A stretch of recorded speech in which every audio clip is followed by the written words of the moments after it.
आप सभी को मेरी तरफ से जय सिया राम, जय श्री कृष्णा। आज हम जानेंगे कि माता तुलसी ने क्यों दिया था भगवान विष्णु को श्राप। प्रिय दर्शकों, एक समय की बात है जब माता लक्ष्मी भगवान श्री हरि के पास आती है और कहती है, हे प्रभु, आज जब मैं मृत्युलोक पर भ्रमण कर रही थी तब मैंने देखा कि कई सारी स्त्रियां नित्य तुलसी को जल दे रही हैं, किंतु वहीं कुछ स्त्रियां भगवान शिव के शिवलिंग पर तुलसी पत्र चढ़ाने के बजाय बेल पत्र चढ़ा रही हैं। हे प्रभु, तुलसी को एक पवित्र और पूजनीय पौधा माना जाता है, फिर उसके साथ ऐसा भेदभाव क्यों है? प्रभु, मैंने यह भी सुना है कि देवी तुलसी ने ब्रह्मा जी के वरदान के कारण आपको और भगवान शिव जी को श्राप दिया था। क्या है इसके पीछे की कहानी? जगत के पालनहार परमेश्वर कृपा करे और मेरी जिज्ञासा को शांत करे। मित्रों, तब भगवान श्री हरि विष्णु कहते हैं, हे लक्ष्मी, आज आपने जो प्रसन्न किए हैं वह समस्त मानव जाति के कल्याण हेतु अत्यंत महत्वपूर्ण है। देवी तुलसी तो मेरी पत्नी है, किंतु भगवान शिव की पूजा में उनका उपयोग वर्जित है। जो भी मनुष्य ऐसा करता है उसे महापाप लगता है, तथा वही शंख मेरी प्रिय वस्तु है, किंतु भगवान शिव की पूजा में उसे भी वर्जित माना जाता है।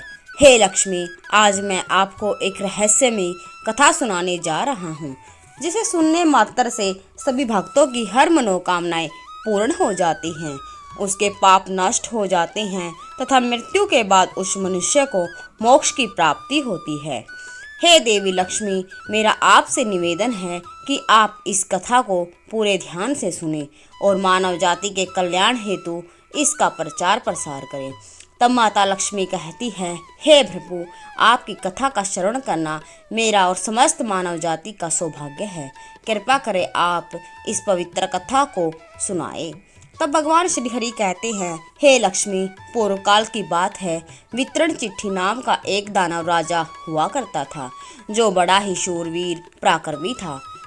एक दिन एक दानव उसके राज्य में सारी प्रजा सुखपूर्वक जीवन यापन करती थी। तीनों लोकों में भी शांति व्याप्त थी।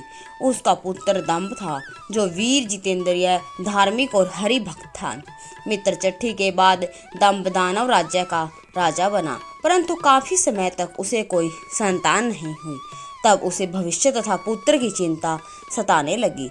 उसके बाद राजपाट कौन संभालेगा? फिर उसने दैत्य गुरु शुक्राचार्य को गुरु बनाकर उनसे श्री कृष्ण के मंत्र प्राप्त किया और पुष्कर में जाकर घोर तपस्या करने लगा।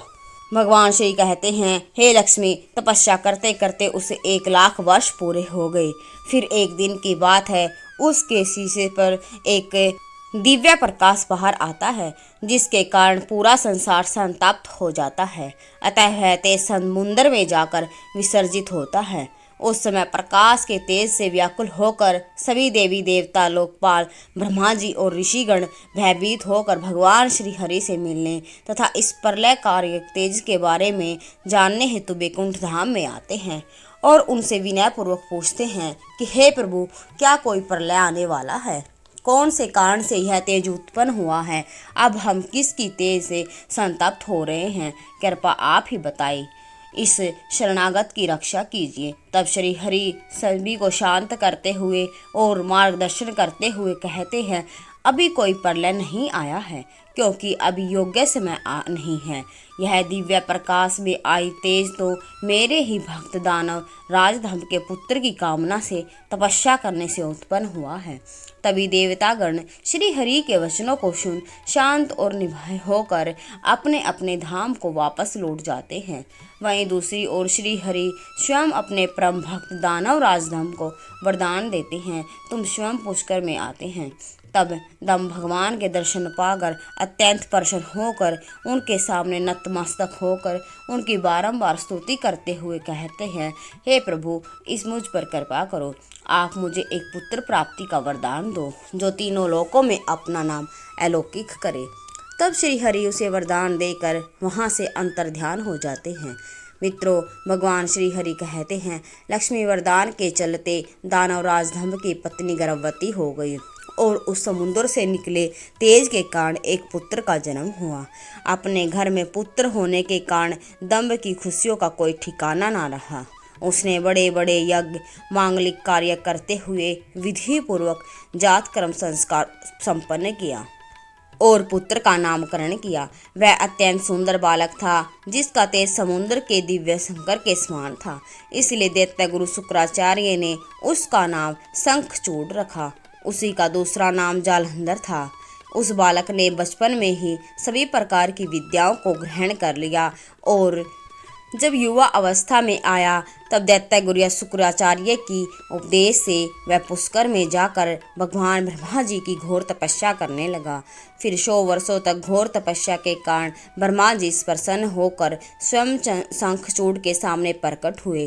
ब्रह्मा जी के प्रकट होने पर शंखचूड़ ने उनकी स्तुति करते हुए अत्यंत नम्रता से उन्हें अभिवादन किया और विनम्रता से उनसे वर मांगते हुए कहा, हे प्रभु, मुझे ऐसा वरदान दे जिस कारण से मैं तीनों लोकों में अजय बन जाऊं।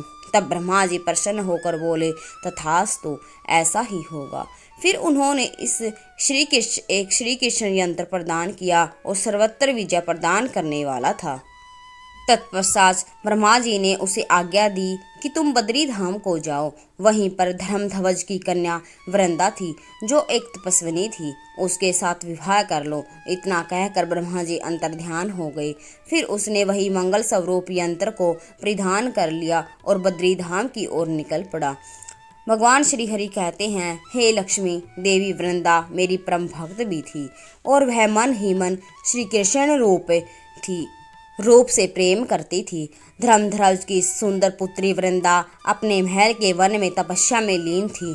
उसी समय शंखचूड़ प्रकट हुआ और वृंदा की प्रशंसा कर उसे अपने प्रेम जाम में लुभाने की कोशिश करने लगा। तभी वृंदा ने क्रोधित उससे कहा कि हे भद्र पुरुष, तुम यहाँ से चले जाओ, यही तुम्हारे लिए उचित है, वरना मैं श्राप देकर तुम्हें भस्म कर दूंगी। तुलसी के मुख से ऐसे वचन सुन शंखचूड़ कहता है, हे सुंदरी, क्या तुम मुझे नहीं जानती हो अथवा तुमने कभी मेरा नाम नहीं सुना है? अरे, मैं देवताओं में भय उत्पन्न करने वाला शंखचूड़ दानव हूँ। पूर्व जन्म में मैं श्री कृष्ण का पार्षद सखा था और मेरा नाम सुदामा था। इस समय मैं देवी राधा के शाप के चलते दानव योनि में जन्म ले चुका हूँ। मुझे ये सारी बातें का श्री कृष्ण के प्रभाव से पूर्व जन्म का स्मरण हुआ है और परमपिता ब्रह्मा की आज्ञा से मैं यहाँ तुमसे विवाह कराने आया हूँ। शंखचूड़ ने भगवान ब्रह्मा जी के द्वारा यहाँ भेजे जाने की बात कहे तब वृंदा का क्रोध शांत हुआ और उसे अंतर्मन से ब्रह्मा जी को याद किया। उसी समय ब्रह्मा जी वहाँ पर प्रकट हुए और मित्रों, भगवान श्री हरि कहते हैं, लक्ष्मी, वृंदा और जालंधर के एक दूसरे के प्रति व्यवहार को देख उन्हें समझाते हुए ब्रह्मा जी कहते हैं, हे वत्स शंखचूड़, तुम इसके साथ क्या व्यर्थ में वाद विवाद कर रहे हो? तुम दोनों गंधर्व विवाह की विधि से एक दूसरे को ग्रहण करो, क्योंकि निश्चय ही तुम पुरुष रत्न हो और वृंदा सती साध्वी नदियों में रतन स्वरूपा है। ऐसी दशा में निपुण का अति निपुण के साथ समागम गुणकारी ही होगा। फिर ब्रह्मा जी ने तुलसी से कहा, हे सती साध्वी वृंदा, तुम ऐसे गुणवान पुरुष की क्या परीक्षा ले रही हो? यह तो देवताओं और असुरों तथा दुष्टों का मान मर्दन करने वाला है।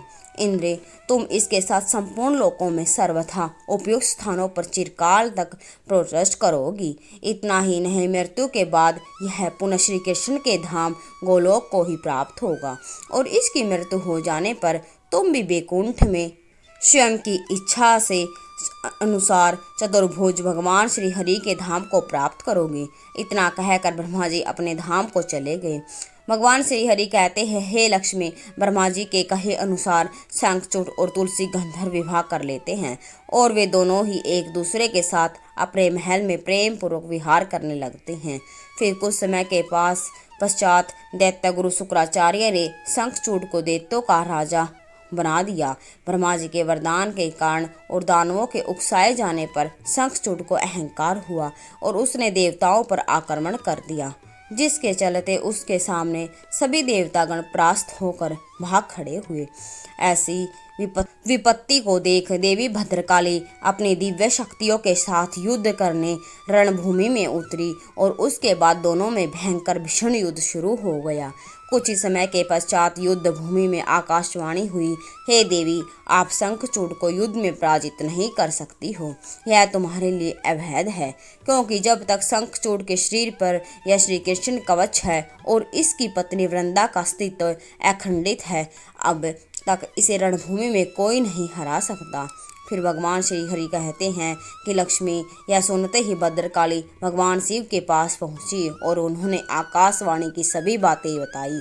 तब भगवान शिव श्री हरि विष्णु के पास गए और शंखचूड़ का वध करने के लिए तथा धर्म के संरक्षण हेतु प्रेरित किया। फिर शिव की आज्ञा से श्री हरि शंकर छोड़कर राज्य को चल पड़े। उन्होंने एक वृद्ध ब्राह्मण का वेश धारण किया और शंखचूड़ के निकट जाकर बोले, हे दानव इंद्र, इस समय मैं आपका याचक हूँ। मैं अत्यंत दरिद्री हूँ। अगर तुम अपने अतिथि धर्म का पालन करने का वचन दे दो तो मैं तुमसे वरक के रूप में एक वस्तु दान में मांगता हूँ। एक ब्राह्मण की याचना सुनकर शंखचूड़ ने उसे वचन दे दिया। तभी श्री हरि रूपी ब्राह्मण ने वह श्री कृष्ण यंत्र मांग लिया। मित्रों, भगवान श्री हरि कहते हैं, लक्ष्मी वचनबद्ध होने के कारण उसने उन्हें वाद्य यंत्र ध्यान में दिया। वहीं जब महल से बाहर निकलते ही श्री हरि ने शंखचूड़ का वेश धारण करते हुए वृंदा के महल में प्रवेश किया, तब वृंदा के द्वार के निकट जय जयकार से वृंदा को शंखचूड़ के आगमन की सूचना मिली। तब वह उनसे मिलने के लिए दौड़ते हुए आकर उनके गले से लग गई। फिर श्री हरि रूपी शंखचूड़ और वृंदा ने प्रेम संबंध स्थापित करते हुए मिलन किया। वहीं दूसरी ओर भगवान शिव जी ने क्रोधित होकर शंखचूड़ को युद्ध परास्त करते हुए वध कर दिया। किंतु कुछ समय रमण करने के पश्चात देवी तुलसी के मन में उत्पन्न होने पर वह शंखचूड़ रूपी श्री हरि से पूछने लगी कि तुम कौन हो? दोस्त, मुझे शीघ्र बताओ, माया द्वारा मेरा उपभोग करने वाला तू कौन है? आज तूने मेरा अस्तित्व नष्ट कर दिया, अभी तुझे शाप देती हूँ। इसके बाद तुलसी ने कठोर वचन सुनकर श्री हरि अपने वास्तविक रूप में आ गए और उनका रूप देखकर वृंदा ने लक्षणों से ही पहचान लिया कि ये साक्षात श्री विष्णु हैं। परंतु उसका पतिव्रता धर्म नष्ट हो चुका था, इसलिए वह कुपित होकर श्री विष्णु जी से कहने लगी कि तुम्हारा मन पत्थर के समान कठोर है। तुमने लेश मात्र भी तैयार नहीं किया और पतिव्रता धर्म के भंग होने जाने से निश्चय ही मेरे स्वामी मारे गए होंगे, जो कि अब तुम पाषाण सदस्य के समान कठोर, तैयार रहित और दुष्ट हो। इसलिए अब तुम मेरे श्राप से पाषाण स्वरूप ही हो जाओ। इतना कहकर शंखचूड़ की वह सती साध्वी पत्नी वृंदा फूट फूट कर रोने लगी और शोकाकुल होकर विलाप करने लगी। मित्रों, भगवान श्री हरि कहते हैं, लक्ष्मी इतने में वहाँ भक्त वत्सल भगवान शंकर ब्रह्मा जी के साथ प्रकट हुए और उन्हें वृंदा को समझाते हुए कहा, हे देवी, अब इस मानव रूपी दुख को दूर करने वाली मेरी बात ध्यान से सुनो और श्री हरि भी स्वतः मन से श्रवण करेंगे, क्योंकि तुम दोनों के लिए जो सुख का इराक है वही मैं कहूँगा। वृंदा, तुमने जिस मनोरथ को लेकर तप किया था उस तपस्या का फल विफल कैसे हो सकता है? इसलिए तो उसके अनुरूप ही फल प्राप्त हुआ है। अब तो मनुष्य शरीर को त्याग कर दिव्य देह धारण कर लो और लक्ष्मी के समान वैकुंठ में नित्य से विहार करो। अब तुम स्वयं श्री हरि की पत्नी बन चुकी हो और श्री हरि भी इस बात को स्वीकार करेंगे। अब तुम यहाँ तुम्हारा मानव रूपी शरीर छोड़ दो, वह नदी के रूप में परिवर्तित हो जाएगा। वह नदी भारतवर्ष में पुण्य रूपा से गंदगी के नाम से प्रसिद्ध होगी। तुम्हारे तेज के कारण एक पवित्र पौधा उत्पन्न होगा जिसे तुलसी के नाम से जाना जाएगा। महादेवी, कुछ काल के पश्चात मेरे वरक के प्रभाव से पूजन सामग्री में तुलसी का प्रधान स्थान होगा। हे सुंदरी, तुम स्वर्ग लोक में, मृत्यु लोक में, पाताल में सदा ही श्री हरि के निकट ही वास करोगी। यह मेरा तो उन्हें वरदान है। तुम वैकुंठ में दिव्य रूप धारण कर वृक्ष अधिदेवता श्री देवी बनकर श्री हरि के साथ विहार करोगी। भारतवर्ष में नदियों की अधिष्ठानी देवी होगी। वह परम पुण्य प्रदान करने वाली होगी और तुम्हारे शाप के कारण श्री हरि पाषाण रूपी उस नदी के तट पर रहेंगे जिसे शालिग्राम शिला के नाम से जाना जाएगा। बहुत प्रकार के पुण्यों की वृद्धि करने वाला, जो शालिग्राम शिला के ऊपर से तुलसी पत्थर को रखता है उसके समस्त पाप दूर हो जाएंगे। भगवान श्री हरि कहते हैं कि हे लक्ष्मी, अब मैं आपके प्रश्नों के उत्तर देता हूँ। तुलसी विष्णु प्रिया है, इसलिए उनका शिव जी के पूजा में उपयोग करना वर्जित है। और वहीं भगवान शंकर ने शंखचूड़ नामक का दानव का वध करने के पश्चात उसकी हड्डियां स्वर्ग से समुद्र में जा गिरी। वहीं श्री कृष्ण के तेज से उन हड्डियों से शंख की निर्मित हुई। लक्ष्मी, इसलिए भगवान शिव जी की पूजा में उनका उपयोग करना वर्जित है। और तुलसी तथा शंख मेरे प्रिय हैं। जो भी भक्त नित्य तुलसी को जल देता है उसके समस्त पाप नष्ट हो जाते हैं। कोई भी मनुष्य तुलसी में शालिग्राम शिला रखकर उसकी नित्य पूजा एवं जल अर्पित करता है, मैं उन्हें मृत्यु के बाद उस जन्म जन्मांतर के कष्टों से मुक्ति देकर परम मोक्ष प्रदान करता हूँ। हे देवी लक्ष्मी, अब मैं आपके सारे प्रश्नों के उत्तर दे दिए हैं।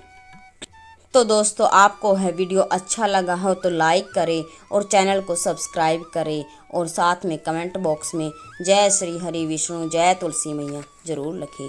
जय श्री राम, जय श्री राम।